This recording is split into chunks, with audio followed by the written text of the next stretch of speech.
ఇది ₹1. ఈ ₹1తో ఏం చేయొచ్చు? ఎప్పుడైనా ఆలోచించారా? ఒక్కసారి ఆలోచించండి. ఇప్పుడు మనం ఈ ₹1తోటి ఏం చేయొచ్చు? ఆలోచించండి. పోనీ నేను చెప్పనా ఏం చేయొచ్చు? ఇలా ఎరువు తయారు చేయొచ్చు. అది కూడా మీ ఇంట్లో వచ్చే చెత్త నుంచే.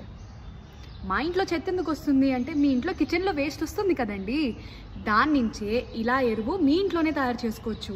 ఎలా తయారు చేయొచ్చు చూపించనా? ఒక టబ్ తీసుకోండి, దానికి ఇలా సైడ్స్కి హోల్స్ పెట్టండి. మీకు తెలుసు కదా మా green mix powder packet open చేసి ఆ టబ్లో వేసి ఎవ్రీడే వేస్ట్ యాడ్ చేయండి, కలుపుతూ వెళ్ళండి. ఇలా టబ్ నిండేంత వరకు చేర్చండి. నిండిన తర్వాత ఏమవుతుందో తెలుసు కదా, 7 రోజులకి కంపోస్ట్ అయిపోతుంది. సో కంపోస్ట్ అయిపోయిన తర్వాత కొద్దిగా వదిలేసి దాన్ని నెక్స్ట్ సైకిల్కి గ్రీన్ మిక్స్ పౌడర్ లాగా వాడుకోండి. అలా 20 times చేయొచ్చండి, అంటే సంవత్సరంన్నర. మరి ఈ ఇండిపెండెన్స్ డే నుంచి మీ ఇంట్లో కంపోస్టింగ్ ఎందుకు స్టార్ట్ చేయకూడదు?